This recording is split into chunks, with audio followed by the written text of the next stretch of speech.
Geeks and geekettes, gats and gittens, ladies and gentlemen, boys and girls, wizards and muggles, all welcome to another episode of Ask Chuck Dixon, where you get to ask me, Chuck Dixon, questions about what I do for a living. And what I do for a living is I write comic books. As crazy as it sounds, I've actually been able to support a family just making stuff up.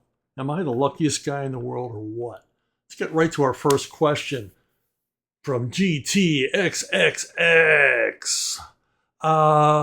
Is it possible later in the future we could see an app version for Arkhaven Comics, which means Arktoons? Arktoons, in case you didn't know, in case you've never seen one of these videos, in case you've been hiding in a cave somewhere, is a relatively new, or a little over a year old, actually getting closer to 2 years old, with 11 million views. It's a free digital comic service in high res, all different genres, all different kinds of comics. You can read them on any device, but no, it is not a phone app yet. Although, if you can access the internet on your phone, which I believe almost everyone can, you can read Arktoons on your phone. We have not done the app yet. We are still hard at work on that. And what do you find at Arktoons? Just a great variety of stuff. These are a few of the things that I'm working on, but there are, dozens of other creators there creating weekly episodes of all kinds of action, comedy, social commentary, horror, mystery, all the rest. Plus, you'll get to see material of mine that hasn't appeared in a long time. Things like Invasion 55 and The Stranded and other things.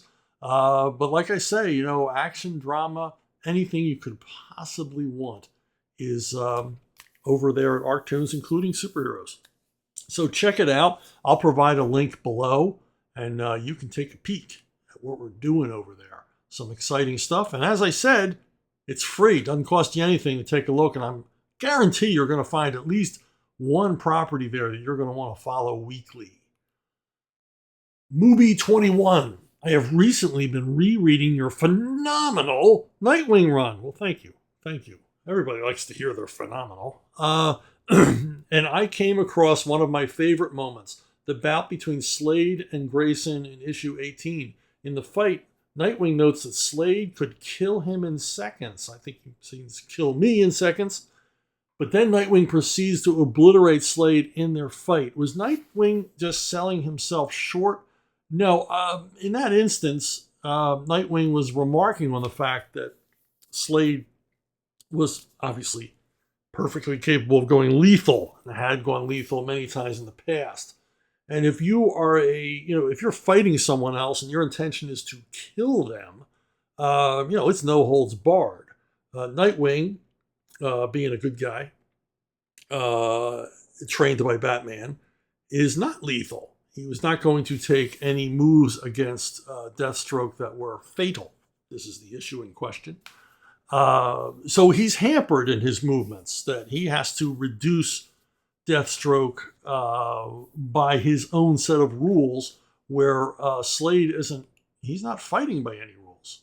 So Nightwing is at a distinct disadvantage, and I think that notation by Dick Grayson was to make that clear, that Deathstroke is unhampered by any kind of rules of engagement. So let's see, what's our next question here? Kevin Cruz, I'm not a religious guy, but I see religious stories as treasures that should be passed on. That's a wise and grown-up and sophisticated way of looking at it. These are all part of our heritage, whether you're a believer or not. I happen to be a believer, but whether you're a believer or not in any kind of religious, theology, you have to see that these are all important part of our culture from all over the world. All different religions are they're part of the mix here. You can't ignore them or poo-poo them. Anyway, going on with Kevin's letter. There have been reinterpretations of many faiths, ancient and modern, in comic book form, but the ones I've seen very little of in comparison are the Christian stories. What biblical stories would you like to either retell or expand on?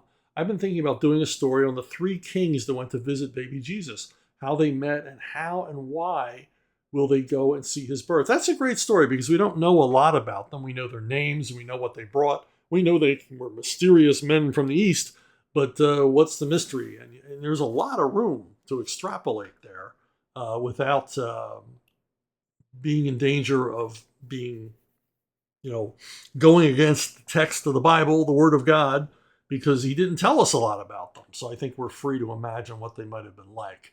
Now, I have done religious books. I did a book called Battle of Destiny. It's basically the first book of Samuel involving Saul, king of the Israelites, and young David taking over for him. And I did this with Aaron Mininer. Jordan B. Gorfinkel brought me in on this job and was my editor. It was ultimately paid for by Icon Pictures, which is Mel Gibson's company, because Mel Gibson at the time planned on doing a trilogy, a Lord of the Rings type trilogy of the books of Samuel, and tell the story of David from beginning to end. And I really, Minninger was a terrific artist. He made it look like a period thing, but it didn't look like a dollar store Conan story. It had a feel and a look all of its own that Aaron brought to it. And the most fun for me here was imagining the visuals, what they would look like for these amazing scenes, the logistics, the practicality of what is basically, especially in this first book, a war story. The Jews, the Israelites, the Hebrews versus the Philistines in a battle to the death. And I remember thinking hard about, well, when David kills Goliath, he beheads him. How, okay, young boy, blessed by God, chosen by God, real good with a sling, but he's still a young boy. He's not imbued with superhuman powers. He cuts Goliath's head off and then holds it over his own head. And in many interpretations, you see him holding it up with one hand. And I thought, that's not really possible. That head would weigh a lot because Goliath was a giant. And so in my interpretation, and Aaron drew it wonderfully, David lifts the head with both hands over his own head. And so he's holding the head up for all to see, for the people lining the city walls, his allies and his enemies, the Philistines, also looking on. And he's holding his head up and he's drenched in blood, draining out of Goliath's head. I think it's a terrific image. Kind of gross, but terrific. What story would I tell? In the Christian realm, I've always liked the story of the centurion who comes to Jesus, not for himself, but for Christ to use his powers to heal his servant. And like you want to tell the backstory of the three wise men, I would love to tell the backstory of the centurion. I think it's been touched upon in films and novels and stuff, but I'd like to do my own interpretation. Now, as far as the Christian comic book versions of the Bible and emphasizing the New Testament, you can't go wrong with my buddy Sergio Cariello's Action Bible. This is a worldwide bestseller. This is basically the second half of Sergio's comic book career has been taken up with this material. And he continues to provide new material and new editions and illustrations and everything else. And this Action Bible, which has sold in the millions of copies, is basically Sergio's mission. I've known Sergio a long time. For most of my career, I've known Sergio. And we've been friends and we've worked together and everything else.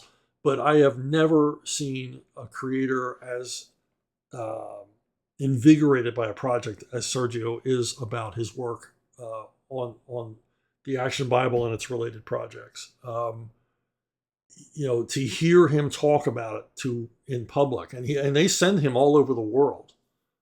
promoting this book. I mean, he's been on practically, I think he's been on every continent but Antarctica selling this book.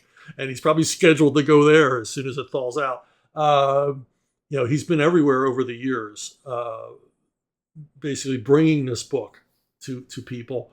And when you hear him talk about it, it's riveting. It really is. It's very much a mission for him. He feels this is what he was put on Earth to do, and it's hard to argue, especially when you see him in action, talking with people and helping to promote sales and often gifts of copies of this book to church gatherings, any kind of. I've seen him on comic book convention panels, and he's got the audience in the palm of his hand. You see a creator find something like this. I just feel so happy for him. David Jordan, can you talk about some of the European sci-fi comics that you recommend? I've been reading some of the Meta Baron and Call stuff Alejandro Jodorowsky wrote, and would like to know some more European stuff to read in that genre. I've read a lot of the Jodorowsky stuff, and it looks beautiful. He gets the best artists in the world, but I find a lot of it, I don't relate to it. It's kind of highfalutin and pretentious, and I find the stories forgettable. Now, an artist that's worked often with Jodorowsky is Juan Jimenez, Argentine artist. Awesome stuff. I mean, the guy's he passed away recently, in recent years. Just an incredible talent. But again, even when Juan Jimenez is working on his own projects or working with different writers, while the artwork is absolutely gorgeous and I enjoy reading them, I find I don't remember much about them afterwards. I can't tell you the plots of almost anything Jimenez has worked on, even though I did enjoy looking at them. And the primary reason for that is he's an incredible draftsman, as you can see, just an awesome artwork. And he's an incredible storyteller. So while I'm reading it, I'm in the moment and digging it, but I don't remember a lot about it. Another great, of course, is Mobius, Jean Giraud with Arzak, which is really, this is just like a series of vignettes. They're very visually driven. Mobius wrote them. There's no real feel for who Arzak is, where he came from, what he's doing. And I think some of that's purposeful. A lot of these stories are like dreamlike. So again, great visuals, stories, okay. Not so enthralling. Now, one of my favorites is Hombre by Jose Ortiz, and I'm going to say Carlos Trio, I think, was the writer on these. Sorry to the author if I gotten that wrong. Hombre is set in a post-apocalyptic world. Something horrible has happened to the Earth, and this dude you see in the foreground, Hombre, does his best to keep body and soul together. The stories are very bleak, very, very violent. And, he's fighting mutants and scavengers and people that are just out to literally skin him alive. A lot of cannibalism in these stories, things like that. But Ortiz's artwork is so engaging and seems so real. Even though, as you see, he's got a very deft style. He's got a very almost cartoonish style. But it's impactful. Ortiz is one of my favorite artists. I got to work with him one time, and I'm grateful for just that one time because he's always been one of my favorites. Now, there's a lot of other science fiction series floating around, and I'll probably kick myself after I'm done with this video. Oh, why didn't you mention this one? Why didn't you mention that one? And I'm sure a lot of you will remind me of series in the comments. But the absolute epitome, the king and queen of, for my money, of European science fiction is Valerian. It's an incredible series, high science fiction. Valerian and Laureline are indelible characters. These are stories I do remember. I do remember after I've read them and enjoy them. And the most amazing thing about Mézier's talent and why he's been used so often by filmmakers is his envisioning of science fiction concepts, his envisioning of the future and space travel and alien life forms. And this series began in a French magazine called Pilote, which I forget if it's a monthly or weekly, but it's a comic magazine and it's aimed at adults. Not meaning that it's X-rated. It's not aimed at children. It's aimed at adults. A lot of political commentary and punditry and things like that in there. And this series these books were originally serialized in Pilote, and I saw them early 70s, and this is long before Star Wars.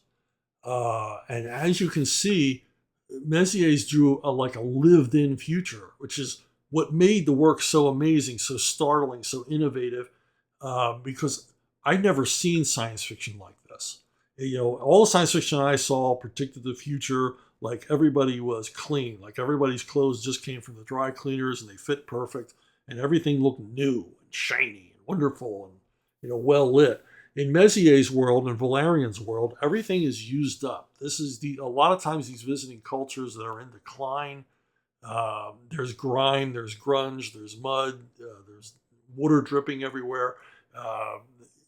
Things just look like the real world. Like this is a world that existed before the story began, long before the story began.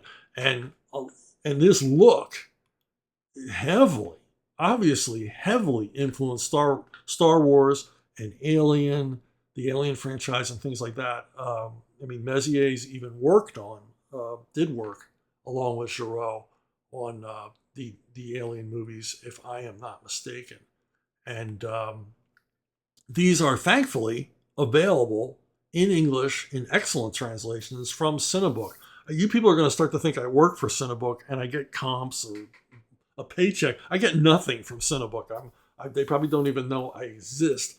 But Cinebook does some terrific. You can buy them in individual paperbacks or these really attractive hardcover collections, which collect like 3 books of Valerian in one volume. And as I said, the translations are wonderful. The reproduction of the art is fantastic. I cannot recommend Valerian enough. Now, forget about the movie. I don't know what Luc Besson was thinking. I had high hopes he was going to do a great movie based on Valerian, but the movie is awful, especially in comparison to the source material. I've watched it once. I tried to rewatch it recently, and as gorgeous as it is, it's boring. And Valerian and Laureline just don't come across the way they do in the comics. But I urge you, if you like science fiction, to check these books out. The stories are wonderful, and boy, was he way ahead of his time as far as the visualizations. You'll see a lot of things in there. You're going to go, wow, George Lucas had to have seen this work before he did Star Wars. Alan Barevi, are you a fan of the Avengers TV show, particularly the episodes with Diana Rigg? I find her a great example of a strong woman who doesn't need to be arrogant or hate men to be strong. She can kick ass and still playfully tease her partner, and vice versa, with a joyful, mischievous style. Yeah, I was at the right age when the spy craze hit. James Bond, Man from U.N.C.L.E., I Spy, Get Smart, and the Avengers fit right into the mix for me. I watched the series when it ran, and I remember my dad making fun of me because he thought it looked silly, and yeah, it was sometimes a little silly, but that was the charm of it. But then he started watching it in reruns, and my dad got a serious crush on Diana Rigg. So, but yeah, the thing about it is she was cool and funny, but there were a lot of episodes where she was really in danger, and you would see that she, as cool and as capable as she was in her leather cat suits, sometimes she knew, hey, I might be in over my head this time. You'd see a little fear around the edges start to creep in as the stakes got high, and that's what made the character for me. She seemed human, and of course I love the gag. I love, why is she with Steed? She's not actually an employee of the British Secret Service, and yet she's allied to him, and when the secret is revealed in the final episode she appears in, I thought it was brilliant. I still think it was brilliant. But the thing about the Avengers that gets me is how properly titled the series is, because they are the Avengers. They never prevent anyone from being killed. Almost every episode, features a series of usually bizarre murders, and Mrs. Peel and Steed show up in order to prevent these murders, but they never prevent any of them. They never save one person, and really they don't kick into high gear until it's their own lives at stake. So in every episode, they fight like hell to save themselves, but they sort of like breeze by, pass over lightly the fate of others. So they literally are avenging the deaths of the people that they were sent to look out for.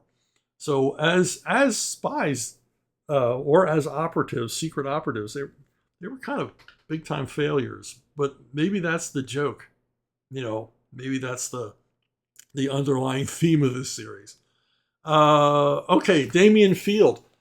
I was wondering your opinion on the John Wick series. I think action movies may be the one genre that has escaped the tidal wave Hollywood wokeism mostly unscathed.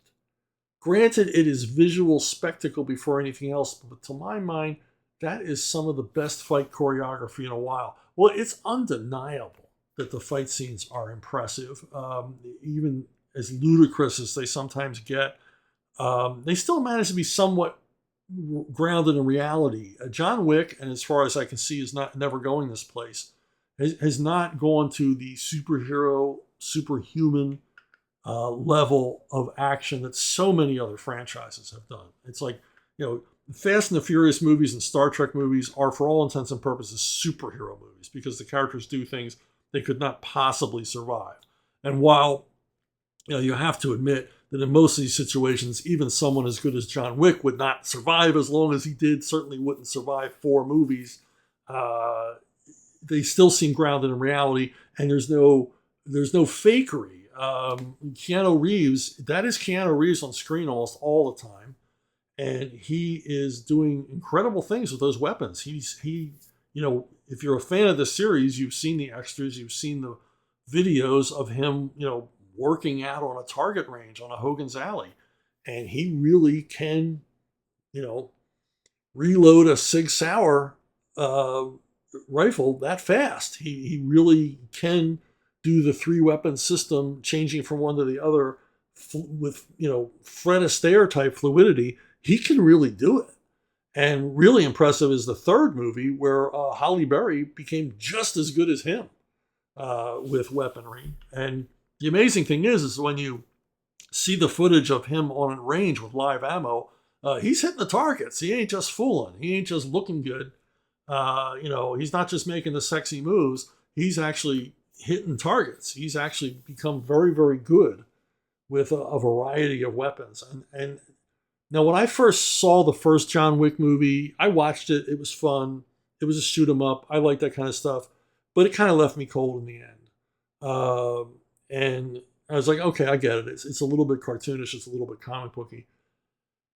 But then everyone kept asking me about John Wick, just like you have asked me about John Wick. Did you see John Wick? What did you think of John Wick? And I said, well, so many people are asking me about this, people whose opinions I respect. Maybe I need to go take a second look at this. And so when the 2nd and 3rd one came out on Blu-ray, I bought a set of all 3 and rewatched the first one, the 2nd. And when I got to the 3rd, I was in love with the series. And I got it. I get what it is. These are samurai movies. I generally don't like action films that are set in an unreal world that don't relate to any kind of real world. In the John Wick movies, certainly the action occurs in an almost parallel universe to our own, where you don't ever see real people. But that's what samurai movies were. The samurai movies are about warriors in the samurai class. They really don't give a damn about anybody else but their own class and their own code of honor and their own set of rules and, winning and service and things like that. So when I realized that the John Wick movies are truly modern samurai movies, I began to enjoy them a whole lot more. And I'm very eagerly looking forward to the next one.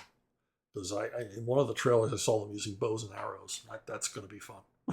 So, and the 4th one looks every bit as intense as the first 3. So, yeah, I'm going to dig the next one too. Michael Boberg. like any responsible parent. I've been rewatching Batman the animated series with my kids. Yeah, I did that and Looney Tunes. Uh, we just saw an episode that was written by Buzz Dixon. Any relation? No, this is me. This is Buzz. We are not the same person. Buzz works primarily in animation. I don't know if he's ever done comics. Maybe someone can correct me. But what's fun about it is, and we have communicated, we've spoken on the phone together, we've communicated on social media together a few times, argued about a few things. But very prolific guy. And there's a story I'd love to tell, but I won't tell here. He asked me at a convention. It's nothing bad. It's just I don't want to share it here in public. I don't want to share it in a venue this large, but I will tell you if you ask me in person. Anyway, but the most fun I think I've had with Buzz is the two of us confusing Larry Hama. Because when I was working with Larry Hama on Savage Tales and Savage Sword of Conan, simultaneously Buzz was writing the G.I. Joe cartoon series and would have reasons to call Larry because these were his characters. And I can't tell you how many times I called Larry and he began talking to me, and I realized he thinks this is Buzz Dixon because he would be talking to me about G.I. Joe, which I wasn't working on at the time. I had nothing to do with it other than reading it. And he would tell me about this and that, and he would mention names I didn't know. And, and I would say, Larry, this is Chuck Dixon, not Buzz Dixon. Oh. And Buzz said he did that to him a couple of times too. So that was cool. Relation, I don't know. Back in the day, the name Dixon, it's Scots Irish heritage. So maybe our great grandfathers came over on the same boat, brought here by the British against their will. Okay, Kadra Suvari. Thanks so much for responding to my Bane Conquest questions. Well, thanks for coming back and asking more. Bane Triumphant has me giddy. I mentioned that if Graham and I ever got a chance to do another Bane series, it would be called Bane Triumphant. Bane Triumphant has me giddy, but if DC end up being off limits in the long term, can a bunch of us quietly fund you and Graham to do a bootleg black and white version? I don't think DC would like that. Continuing, as for Bane's dreams about a demonic bat creature, did you at any point ever consider him running into Kirk Langstrom Man-Bat and have him reevaluate his dream about being him instead of Bruce? And on your proposal for Bane Triumphant, beating Cobra to challenge Intergang and end up on Apocalypse, the next step would be an intercompany character crossover with Frank. How much fun would that be? In your heart, I'm right. And sorry about my name. It's Kudra Suvari. I'm married to Mina's brother, so the surname's Estonian. Mina Suvari, you may know as an actress. There's obviously a far more iconic image of Mina Suvari, which I'm not going to share here. You can look it up yourself, you perverts. And Man-Bat. Yeah, Man-Bat. I did bring up Man-Bat. And number one, Denny hated Man-Bat. He hated Man-Bat. He hated Mr. Freeze. He hated Clayface. He thought they were too supernatural, way too science fiction-y a villain for Batman. So Man-Bat was kind of off limits until I was years into the Bat offices, and basically Denny allowed me to write a bunch of Man-Bat, which I did. I wrote as much Man-Bat as I could. I love this character.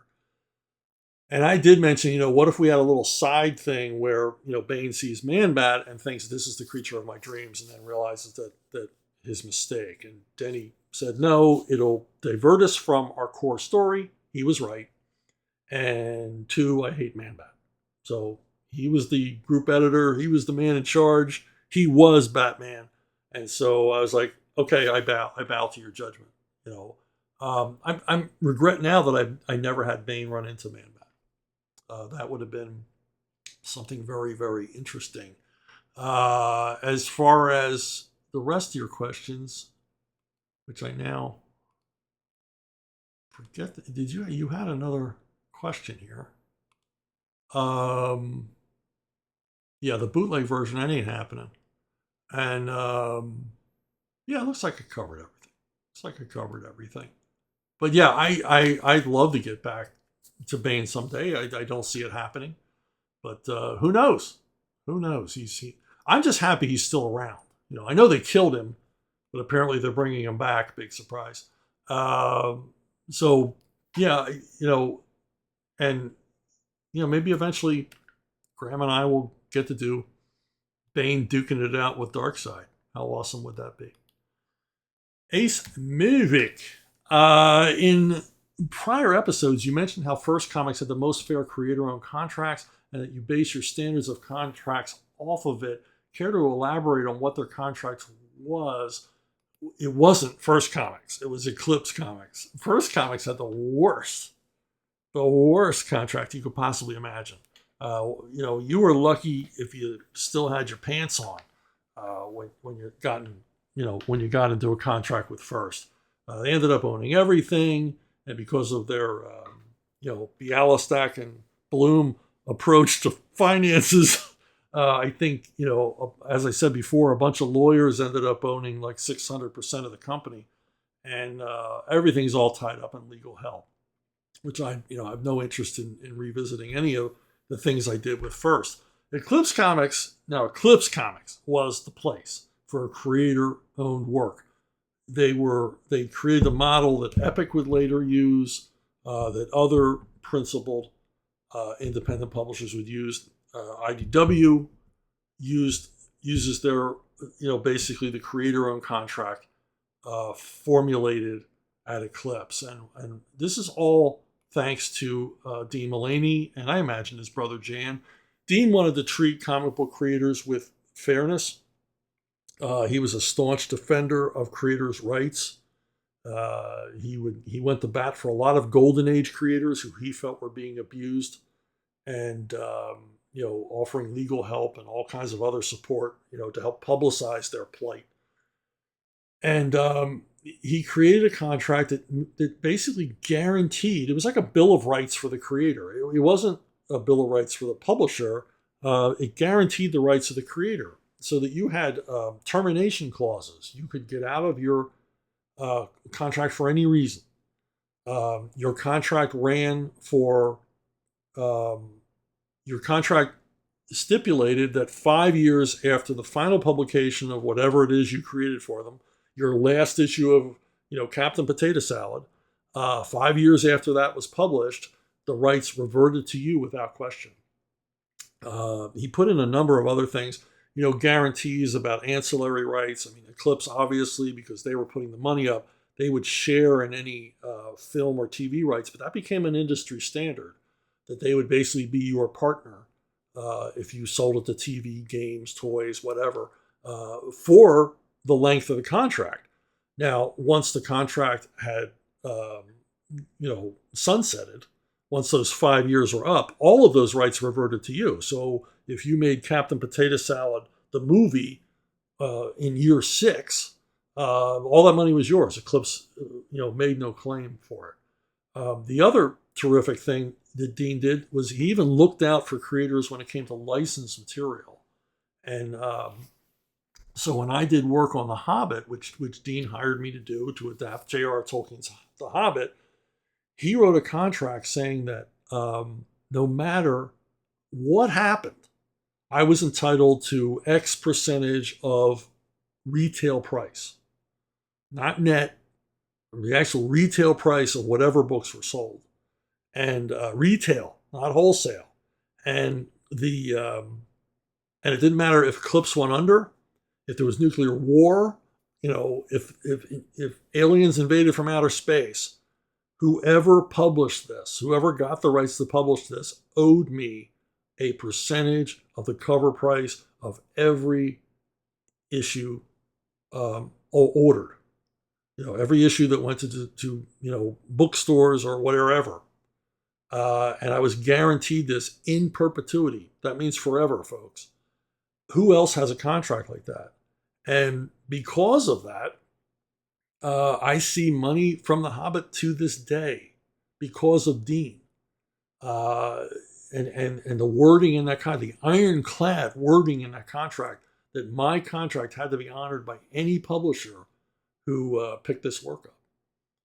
And the Tolkien estate wasn't happy about it, but in the end, they had to pay, which they do. Twice a year I see a check, and apparently it's in print somewhere in the world all the time. So thank you, Dean, and thank you, Professor Tolkien. So, okay. What's you reading? People ask me all the time, what are you reading? What current comics are you reading? Well, as you see, I don't read a lot of current comics, as you will see as this answer or segment goes on. I dip way back in comics history. But currently, my favorite comic right now is a Mickey Mouse book from from Fantagraphics. It's called Zombie Coffee. And it is by Regis Lucel. I'm probably murdering his name. He's a Frenchman. He won all kinds of French awards. I don't know what the French awards look like, but I'm sure he got kissed on both cheeks when he received them. But it's a terrific book. It's a hardcover. It's done like landscape style, and it comes in this beautiful slipcase. And it's like $20, which to me this was like a steal. It's a nice, thick, graphic novel featuring Mickey Mouse, Goofy, Horace Horsecollar, Pluto, Minnie, Clarabelle, Cal, Pegleg Pete, all of these great characters from the 30s in a story set in the 30s. This is set during like the classic, the highlight, the heyday, the salad days of Mickey Mouse in the 1930s, and it's firmly set in that period, drawn in that period, lovingly created, and this is back when Mickey had a personality before he became the sort of cheery drip that he's portrayed as today. And it's just awesome. It's so much fun. And I'd love to hand this to a kid because it's really engaging. It really, unlike a lot of funny animal stuff, it makes an attempt to draw you into their world. It's deliberately paced. It's paced more like the old comic strips were. It takes its time to get where it's going, which and there's a lot of rewards here for that. I mean, it's charming the whole way through. It's charming and funny. There's some terrific slapstick stuff with Donald Duck. And if you ever tried slapstick in comics form, it's not easy to get across. But to get a laugh out of someone strictly from visuals of Donald Duck. Donald Duck trying to launch a boat. It's a hysterically funny sequence, but the story's good. It's fun. It's engaging. There's stakes. There's suspense. There's action, and everything else. I highly recommend it. $20 for a comic, yeah, but you get a lot for the money. And this is one I can already tell you I'm going to reread a few times because I really, really enjoyed it. So, and again, I got no relationship with Fantagraphics. I paid for this. So. Cinebooks again. Chuck, stop talking about Cinebooks. It's a series called Bear's Tooth, and it is 3 books, and it tells the story of these 3 young people. There may be more, but these are the only 3 I've seen. It tells the story of 3 young people growing up in Silesia in the 20th century who eventually become aviators for the third. Well, 2 of them become aviators for the Third Reich in World War II, and it is a brutally frank telling of the rise of Nazism, how it divided people who were friends are now enemies, and it's a thought-provoking, sometimes heartbreaking piece of work, and beautifully told in a sort of an anti-structure style, which is difficult to do in comics. It goes backwards and forwards in time without captions and things like that. It uses visual cues to let you know where in time it is, but just beautiful. It's written by Jan. I can't remember his first name, and I don't know who drew it. I can't remember who drew it. Hold on, I had the book right here. Yes, I do have the book right here. Yeah, I do these things live. I do these things without a net, my friends. Script is by Jan. He goes by one name, like Madonna. And the art is Alain Henriette. Jan writes, he's a very prolific guy. He writes most of my film. almost all of my favorite current graphic album series out of France. They're always historical stories about aviation or whatever. But just the guys, and I've seen him write comedy stuff too. Very, very good, very, very talented guy. Now, as I said, I delved back deep into comics. About a year ago, I was on a Bob Hope kick.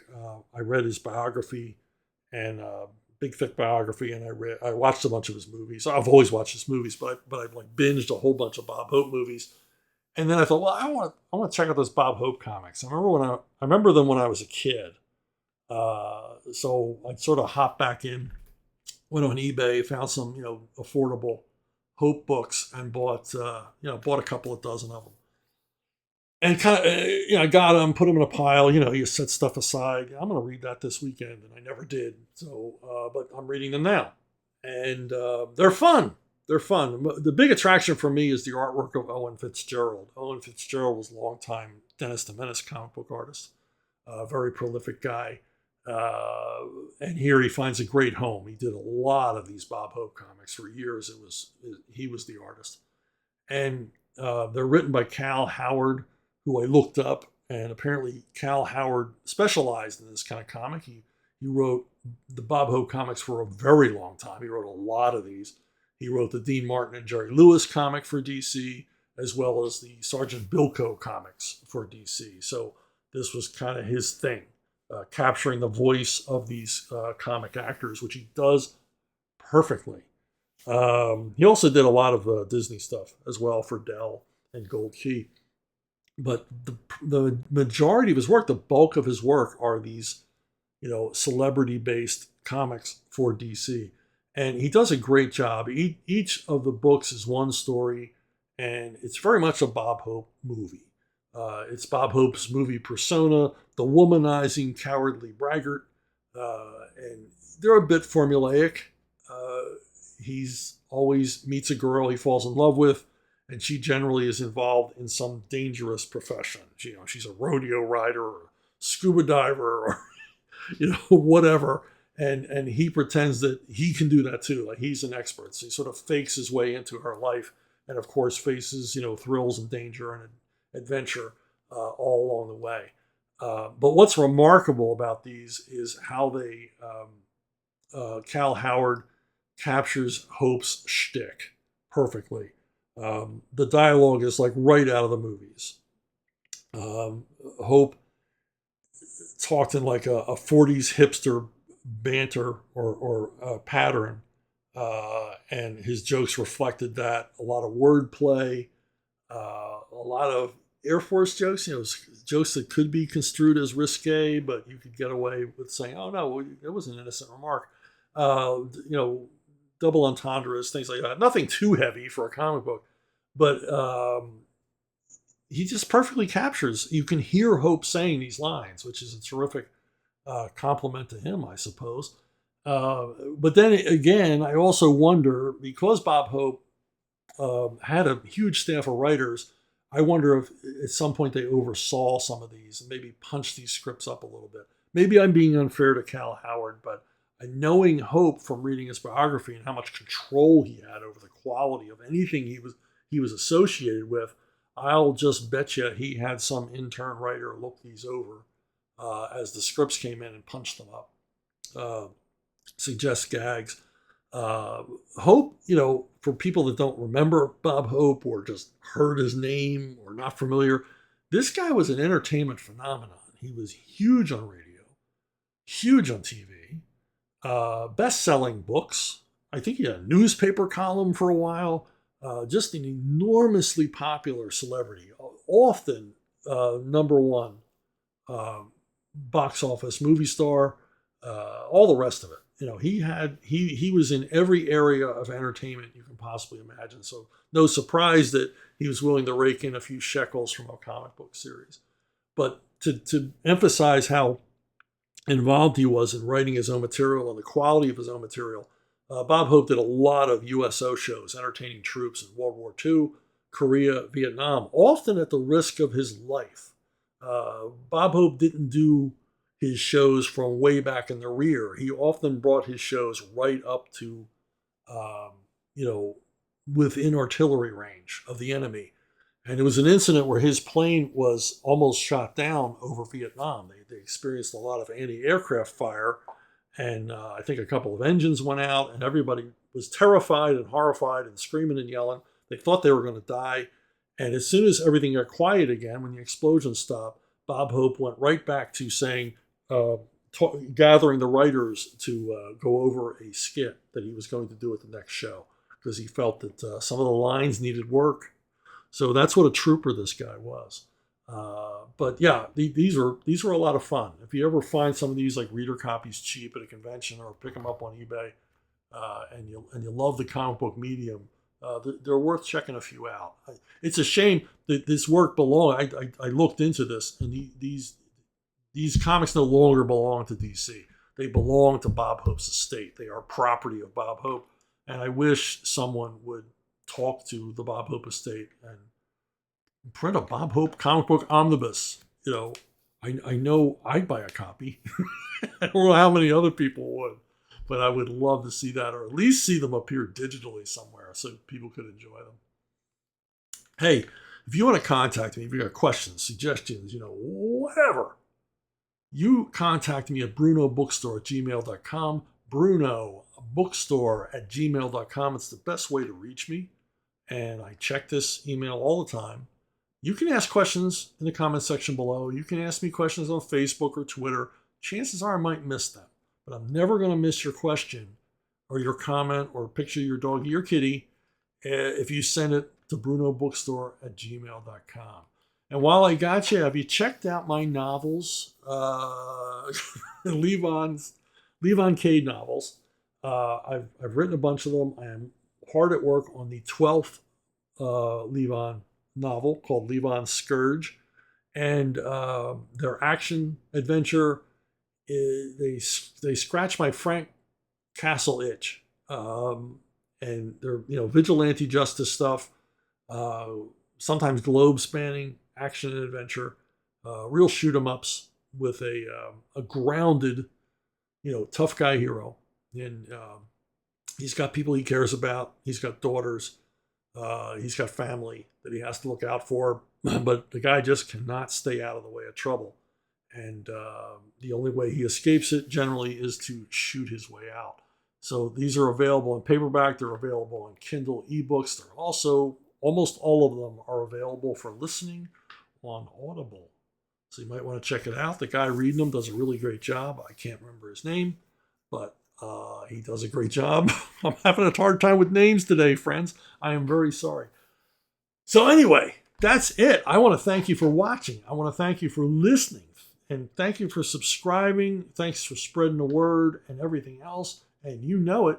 I'm going to see you all down the road.